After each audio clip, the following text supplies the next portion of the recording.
Hello my dear students, चलो English grammar और हिंदी व्याकरण को एक साथ करने के सफर को आगे बढ़ाते हैं। जैसे कि आप सभी को पता है कि हमने अपनी प्रीवियस क्लासेस से स्टार्ट किया हुआ है टाइप्स ऑफ प्रोनाउन, सर्वनाम के प्रकार, जिसमें से हम लोगों ने ऑलरेडी कर लिया कि पर्सनल प्रोनाउन क्या होता है, व्यक्तिगत सर्वनाम क्या होता है, पोजेसिव प्रोनाउन अधिकारवाचक सर्वनाम क्या होता है, रिफ्लेक्सिव प्रोनाउन कर्मकर्ता सर्वनाम क्या होता है, डेमोन्स्ट्रेटिव प्रोनाउन प्रदर्शनवाचक सर्वनाम क्या होता है, फिर हमने देखा था इंटेरोगेटिव प्रोनाउन प्रश्नवाचक सर्वनाम क्या होता है, फिर हमने किया था इनडेफिनेट प्रोनाउन अनिश्चित सर्वनाम क्या होता है। और अगर अभी तक आप लोगों ने वो वाली वीडियोस नहीं देखे तो उनको भी जाकर जरूर देखना, क्योंकि बच्चों जब भी आप कोई सब्जेक्ट करने बैठते हो ना तो उसको एक ऑर्डर में किया करो, उसको एक सीक्वेंस में किया करो, ताकि उससे रिलेटेड जो आपकी अंडरस्टैंडिंग है वो बहुत ही अच्छी हो जाए। क्लियर? आज हम करेंगे कि हमारा रिलेटिव प्रोनाउन क्या होता है, सापेक्ष सर्वनाम क्या होता है। रिलेटिव से आपको क्या याद आता है? सबसे पहले आपके रिलेटिव्स, आपके रिश्तेदार। देखो अभी ये कैसे उनसे कनेक्ट होता है।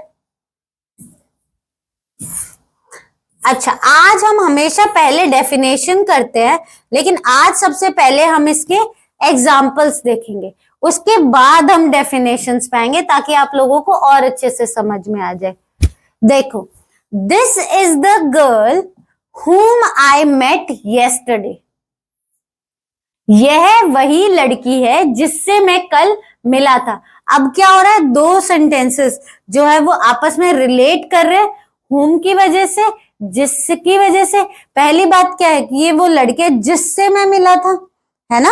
तो अब दो चीजें कनेक्ट कर रहे हैं, रिलेट कर रहे हैं। रिलेट मतलब रिलेटिव्स, है ना।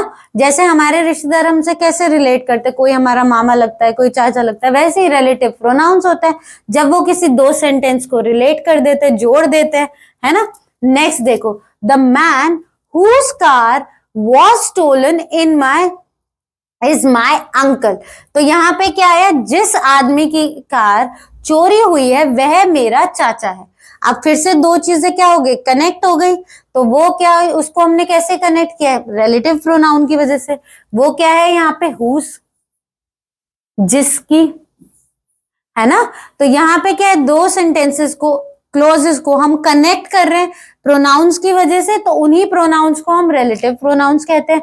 उन्हीं सर्वनाम को हम क्या कहते हैं, संदर्भित सर्वनाम कहते हैं या आपेक्ष सर्वनाम कहते हैं। नेक्स्ट देखो, the book which you gave me is very interesting. आपने मुझे जो किताब दी थी वह बहुत दिलचस्प थी। विच, वह, तो ये क्या हो गए आपके रिलेटिव प्रोनाउंस हो गए, क्योंकि आपने दो क्लॉजेस को क्या कर दिया, रिलेट कर दिया, जोड़ दिया। उसके बाद है हमारा the pen that I lost was very costly. मैंने जो कलम खोई थी, जो कलम खोई थी वह कैसी थी, महंगी थी। अब देखो, आपने यहाँ पे जो जो वर्ड्स ने आपके दो क्लॉजेस को, दो सेंटेंसेस को जोड़ दिया, वो आपके क्या हो गए, रिलेटिव प्रोनाउंस हो गए, आपेक्ष सर्वनाम हो गए। और अगर आप लोगों को नहीं मालूम है कि क्लॉजेस क्या होते हैं तो उसकी वीडियो भी डल चुकी है, तो वो भी आप जाकर जरूर देखना ताकि इसको अच्छे से समझ पाओ। चलो, तो अब हम इसकी डेफिनेशन देखते हैं। अब देखना, आपको डेफिनेशन ज्यादा अच्छे से समझ में आई। कभी कभी ऐसे कर लेना चाहिए कि पहले एग्जाम्पल कर लो और उसके बाद हम लोग इसकी डेफिनेशन कर लें। देखो, a relative pronoun is a pronoun that connects, relates a clause to a noun or pronoun. It introduces a relative clause and gives more information about the noun। एक सापेक्ष सर्वनाम एक सर्वनाम है जो एक खंड को संज्ञा या सर्वनाम से जोड़ता है, संबंधित करता है। यह एक सापेक्ष खंड का परिचय देता है और संज्ञा के बारे में अधिक जानकारी देता है। क्लियर? अभी मैंने आपको क्या क्या कहा था, दो सेंटेंसेस, दो क्लॉजेस को जोड़ता है और आपका क्या करता है, जो नाउन है उससे रिलेटेड आपको और ज्यादा इंफॉर्मेशन देता है, और ज्यादा जानकारी देता है ना। इसको कैसे याद रखोगे, अगर आप अपने रिलेटिव से एक बात करते हो तो वो दूसरी जगह दो बात बन के जाती है ना। ऐसे जो वर्ड्स आपके सेंटेंस को, आपके नाउन को, प्रोनाउन को और ज्यादा इंफॉर्मेशन देता है और ज्यादा जानकारी देता है, वो वाले प्रोनाउंस हमारे होते हैं रिलेटिव प्रोनाउंस, सापेक्ष सर्वनाम। क्लियर? जो मतलब संबंधित कर दे, उन दोनों को जोड़ दे एक तरीके से। अब देखो जो हमारे कॉमनली यूज्ड रिलेटिव प्रोनाउंस है, सामान्य सापेक्ष सर्वनाम है, वो कौन कौन से हैं? सबसे पहले आता है हु, जो रेफर करता है किससे? पीपल से, सब्जेक्ट से, कौन, लोगों को संदर्भित करता है, विषय के उससे। हुम जो, अच्छा हु और हुम को हमेशा ऐसे याद रखना कि हुम सब्जेक्ट, सॉरी हु ऑब्जेक्ट है और हुम, एक सेकेंड, हु जो है वो आपका सब्जेक्ट है और हुम जो है वो आपका ऑब्जेक्ट है। देखो मैं भी इसमें कंफ्यूज हो गए और आप लोग भी होते हो, तो इसको ना थोड़ा अच्छे से रिवाइज कर लेना ताकि आप लोग मेरी तरह कंफ्यूज ना हो। फिर से याद दिलाती हूँ, हु जो है वो एज अ सब्जेक्ट यूज होता है, हुम जो है वो एज अ ऑब्जेक्ट यूज करते हैं, चाहे वो कहीं पे भी हम लोग यूज करें। क्लियर? अब देखो हुम क्या है? Refers to people only but as an object. किससे, किसको, जिससे, जिसको या किसके, लोगों वस्तु को संदर्भित करता है। उसके बाद है हुज। हुज हर जगह ही पोजेशन दिखाता है, हर जगह ओनरशिप दिखाता है। तो इनके ना थोड़े मीनिंग याद करते चलो ताकि कहीं भी आए, जैसे आपको पता चल गया कि हुज जो है वो पोजेशन दिखाता है, एज अ प्रोनाउन यूज करे तो नाउन के लिए पोजेशन दिखाएगा, है ना। एज अ एडजेक्टिव यूज करे तो उससे रिलेटेड उसकी और ज्यादा क्वालिटी दिखाएगा। क्लियर? ऐसे याद करते चलना। किसका? कब्जा दिखाता है। Which refers to an animal और थिंग्स, कौन सा? जानवरों, चीजों को संदर्भित करता है। That refers to people, animal और थिंग्स, यह लोगों, जानवरों या चीजों को संदर्भित करता है। क्लियर? इसको 5-6 बार पढ़ लेना वीडियो को रोक के, ताकि आप लोगों को और अच्छे से समझ में आ जाए।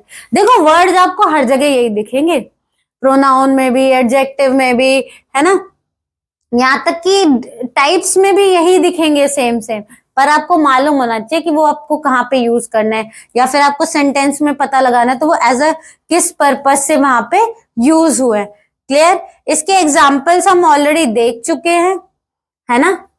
और देखो बच्चों, हिंदी इंग्लिश करने से जो क्लैरिटी है कॉन्सेप्ट से रिलेटेड, वो कितनी अच्छी हो पा रही है ना, आप कितने अच्छे से समझ पा रहे हो। तो हमेशा ट्राई करना कि दोनों सब्जेक्ट्स को एक साथ करते चलो। क्लियर? अब आगे चलते हैं। इंपॉर्टेंट पॉइंट्स, महत्वपूर्ण जानकारी। Relative pronouns join two sentences into one. This is the boy, he won the race. This is the boy who won the race. अच्छा, अब आप लोग सोचोगे मैम यहाँ पे हु क्यों यूज किया? एज अ क्वेश्चन में आगे यूज करते, पर हम यहाँ पे क्यों ले रहे हैं? क्योंकि हम इसके बारे में बता रहे हैं ना कि ये वह लड़का है जिसने रेस जीती है। तो अब ये क्या कर रहा है? उस नाउन के बारे में और ज्यादा इंफॉर्मेशन दे रहा है, इसीलिए एज अ आपका रिलेटिव प्रोनाउन यूज किया है ना। सापेक्ष सर्वनाम दो वाक्यों को एक में जोड़ता है। यह लड़का है, उन्होंने दौड़ जीती, यह वही लड़का है जिसने रेस जीती थी। अब फिर से कनेक्ट कर दिया। आगे देखो, हु और हुम जो है वो किस लिए यूज होता है? लोगों के लिए यूज होता है। कौन, किसके? लोगों के लिए। फिर विच जो है वो चॉइसेस, थिंग्स या एनिमल्स, कौन सी चीज, जानवर।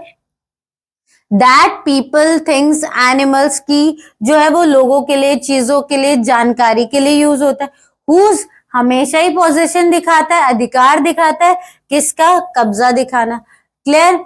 देखो बहुत आसान है, कंफ्यूज मत होना कि जो आपके रिलेटिव प्रोनाउंस और इंटेरोगेटिव प्रोनाउंस में जो प्रश्नवाचक आपके सर्वनाम है और जो आपके आपेक्ष सर्वनाम है उसमें कंफ्यूज नहीं होना है। एक जगह आप क्वेश्चन पूछने के लिए उसको यूज कर रहे हो और एक जगह आप दो सेंटेंसेस को, अपने नाउन को बाकी क्लोज से जोड़ने की कोशिश कर रहे हो, है ना। ऐसे समझते करना हो जाएगा, इतना डिफिकल्ट नहीं है ग्रामर को करना, बस प्रैक्टिस किया करो। अब है हमारे फिल इन द ब्लैंक्स, रिक्त स्थान भरे। The teacher dash teachers us English is very kind. शिक्षक डैश हमें अंग्रेजी सिखाती है, बहुत दयालु है। अब देखो हम टीचर को बाकी सेंटेंस से क्या कर रहे हैं? कनेक्ट कर रहे हैं, है ना, शिक्षक को। तो यहाँ क्या आएगा? द टीचर हु टीचर्स, शिक्षक जो हमें पढ़ाती है वह कैसी है? बहुत दयालु है। नेक्स्ट क्या है? This is the man dash I saw yesterday, यह वही आदमी है डैश जिसे मैंने कल देखा था, यह वही आदमी है जिसको, अच्छा ये ऑलरेडी हो गया जिसे, है ना, this is the man whom I saw yesterday, जिसको मैंने कल देखा था। The girl dash bag was stolen is crying, अब देखो बैग आ गया, उसकी ओनरशिप दिखाएगा, उसकी पोजीशन दिखाएगा, तो यहाँ पे हमें क्या यूज करना है, बिना सोचे समझे whose यूज करना है, क्योंकि आप लोगों को याद रखना है कि मैम ने बताया था whose जो है वो ओनरशिप के लिए होता है। लड़की जिसका बैग चोरी हुआ था, जिसका बैग चोरी हो गया था रो रही थी, ऑब्वियस सी बात है किसी का बैग चुराए हुए तो रोएगी वो, है ना। अब देखो लास्ट सेंटेंस हमारा, the movie dash we watched yesterday was amazing, कल हमने जो फिल्म देखी थी, हिंदी में तो अपने आप ही हो गया, जो फिल्म देखी थी वह बहुत अद्भुत थी। So the movie that we watched yesterday, अच्छा यहाँ पे विच क्यों नहीं यूज किया, क्योंकि यहाँ पे कोई चॉइसेस नहीं है, एक ही मूवी थी जो हमने कल देखी थी, है ना, इसीलिए दैट यूज होता है। बच्चे विच और दैट में भी बहुत कंफ्यूज होते हैं, तो विच को याद रखो कि वो चॉइसेस के लिए होती है। क्लियर, ये बहुत आसान था, आई होप आप लोगों को समझ में आया होगा, इसीलिए अब हम आगे बढ़ते हैं।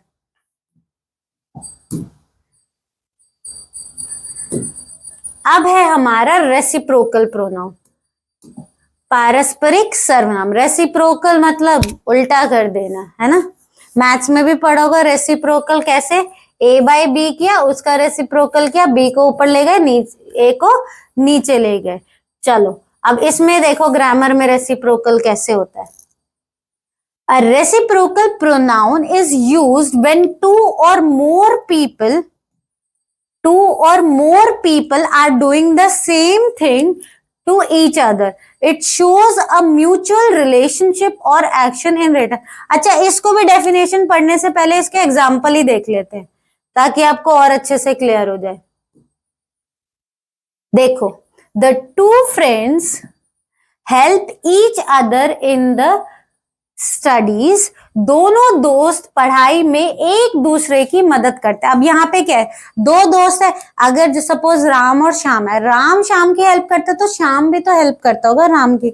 अच्छा राम की मैथ्स वीक है, श्याम की इंग्लिश वीक है, तो वो आपस में क्या करता है, एक मैथ्स सिखाता है, एक इंग्लिश सिखाता है, तो एक दूसरे का दोनों आ रहे हैं ना यहाँ पे, इसीलिए हमने रेसिप्रोकल यूज किया है। और उसके लिए हमने कौन सा प्रोनाउन यूज किया है, ईच अदर, और हिंदी में तो एक दूसरे है ही।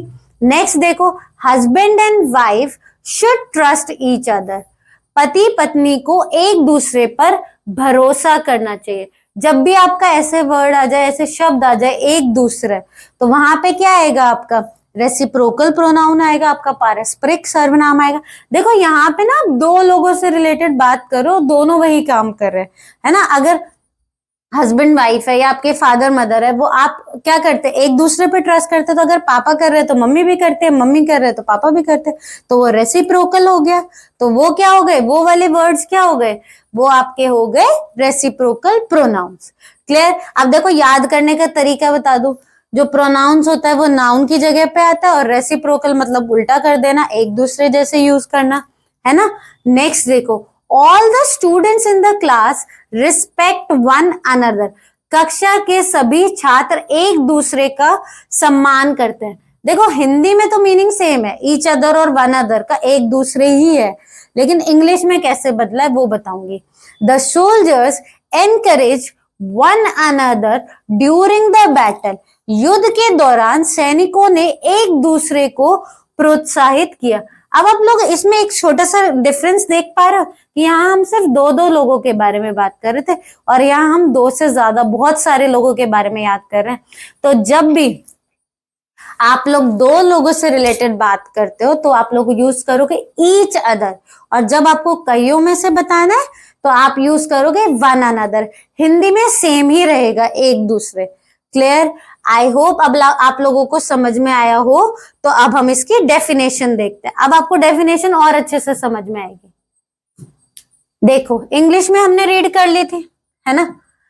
जहां पे टू और मोर पीपल आ रहा था, डूइंग द सेम थिंग, है ना। अब देखो हिंदी में एक पारस्परिक सर्वनाम का उपयोग तब किया जाता है जब दो या दो से अधिक लोग एक दूसरे के साथ एक ही काम कर रहे होते हैं और यह बदले में आपसी संबंध या कार्रवाई को दर्शाते हैं, रिलेशनशिप या फिर एक्शन। क्लियर। जब दो या दो से ज्यादा रिलेटेड आपस में सेम चीज कर रहे होते हैं तो वो वहां पे आप लोग क्या यूज करोगे, रेसिप्रोकल प्रोनाउन यूज करोगे। अब हम कॉमनली यूज जो हमारे रेसिप्रोकल प्रोनाउंस होते हैं उनको जल्दी से देखते हैं। दो पारस्परिक सर्वनाम जो सबसे इंपॉर्टेंट है, आई होप ये दो ही है। सबसे पहले हमारा each other, used for two people, जैसे मैंने आपको बताया Riya and Sita love each other, एक दूसरे का उपयोग दो लोगों के लिए किया जाता है।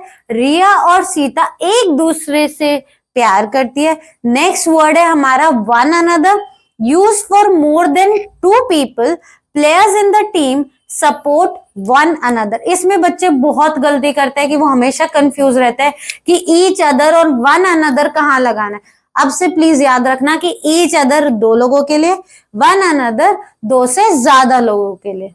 क्लियर। एक दूसरे का उपयोग दो से अधिक लोगों के लिए किया जाता है। टीम के खिलाड़ी एक दूसरे का समर्थन करते हैं। हमारे दो ही रेसिप्रोकल प्रोनाउंस होते हैं, दो ही पारस्परिक सर्वनाम होते हैं, एक होता है ईच अदर और दूसरा होता है वन अनदर। क्लियर। आगे चलते हैं, एग्जाम्पल्स हम कर चुके हैं, की पॉइंट देखते हैं। ईच अदर टू पीपल या things, one another more than two people और things. Though in modern English people often use them interchangeably, एक दूसरे दो लोगों के लिए या चीजों के लिए, एक दूसरे ये हिंदी में सेम ही है, चाहे दो हो या दो से ज्यादा के बारे में बात हो, है ना। इन शॉर्ट देखते हैं कि reciprocal pronouns each other one another shows mutual action और फीलिंग। पारस्परिक सर्वनाम एक दूसरे आपसी क्रिया या भावना को दर्शाती है। दो ही हैं, ये तो बहुत ही आसान है। अब हम इसकी एक्सरसाइज करते हैं, ये आप लोग भी आसानी से कर पाओगे। Rohan and Sohan are good friends, they dash in need. अब देखो मैंने क्या बताया था, ईच अदर कहाँ यूज करते हैं, जब हम दो लोगों से रिलेटेड बात करते हैं, और वन अनदर हम कहाँ यूज करते हैं, जब हम दो से ज्यादा लोगों के बारे में बात करते हैं। तो अभी हम सिर्फ दो लोगों के बारे में बात कर रहे हैं, रोहन और सोहन, तो हम यहाँ पे क्या यूज करेंगे, ईच अदर यूज करेंगे। क्लियर। हिंदी में तो एक दूसरे ही रहना है। देखो कितना आसान है। अब नेक्स्ट सेंटेंस पढ़ो। The two boys were fighting with dash, दोनों लड़के डैश से लड़ रहे थे। ईच अदर या one another, obviously each other, क्योंकि दो लोगों से रिलेटेड बात हो रही है। तो यहाँ पे आपका क्या आ गया, ईच अदर आ गया। हिंदी में सेम ही रहेगा, एक दूसरे से। नेक्स्ट सेंटेंस है all the students in the class congratulated dash after the competition, कक्षा के सभी छात्रों ने प्रतियोगिता के बाद डैश को बधाई दी। अब देखो स्टूडेंट्स आ गया है, दो जैसा कहीं नहीं है, तो क्या आएगा, डायरेक्टली लिख दो वन अनदर, सोचने जैसा कुछ भी नहीं है। अब मत कंफ्यूज होना ईच अदर और वन अनदर में, और हिंदी में सेम ही रहेगा। Next sentence and the last sentence is the couple promised to love dash forever. इस जोड़े ने डैश को हमेशा के लिए प्यार करने के लिए वादा किया था। जोड़ा किनका, दो लोगों का होता है, तो ईच अदर, सोचने जैसा है ही नहीं कुछ भी। देखो कितना आसान है। हिंदी में तो हर जगह ही हमारा क्या आना है, एक दूसरे को। तो यहीं पे हमारे सारे टाइप्स खत्म होते हैं। तो जैसे मैंने आपको सारे टाइप्स रिवाइज कराए थे, चलो मैं आप लोगों को ये वाले टाइप्स भी रिवाइज करवा देती हूँ। पहले हमने किया रिलेटिव प्रोनाउन, आपेक्ष सर्वनाम। उसमें क्या था, रिलेटिव कैसे याद रखोगे, रिश्तेदारों से, मतलब जो एक दूसरे से संबंधित होते हैं, है ना। फॉर एग्जाम्पल जैसे मैंने आपको बताया था हु, हुम, विच, दैट, और उनको कैसे यूज किया था कि वो एक नाउन को पूरे सेंटेंस से क्या कर पा रहे थे, कनेक्ट कर पा रहे थे। तो वो वाले प्रोनाउंस क्या थे, आपके रिलेटिव प्रोनाउंस से अपेक्ष सर्वनाम थे। और मैंने क्या बताया, सारे वर्ड्स हर जगह दिखेंगे, बस आपको उनको आइडेंटिफाई करना आना चाहिए। वो कैसे कर पाओगे? प्रैक्टिस से कर पाओगे। उसके बाद हमने देखा हमारा रेसिप्रोकल प्रोनाउन, हमारा पारस्परिक सर्वनाम। उसमें हमने क्या किया, हमारे दो ही थे, पहला था ईच अदर, दूसरा था वन अनदर। और हिंदी में सेम ही है, एक दूसरे, है ना। तो जब आप दो से रिलेटेड बात करोगे तो वो क्या आएगा? ईच अदर आएगा। और जब आप दो से ज्यादा लोगों से रिलेटेड, चीजों से रिलेटेड बात करोगे तो वन अनदर आएगा। क्लियर? लेकिन वो क्या कर रहे हो? सेम एक्शन करो, ये भी याद रखना, है ना। आई होप आप लोगों को ये दोनों टाइप्स भी बहुत अच्छे से समझ में आए हो। और अगर आप लोगों को हमारी वीडियो अच्छी लगी तो please like, share and comment and also subscribe to our channel. Thank you.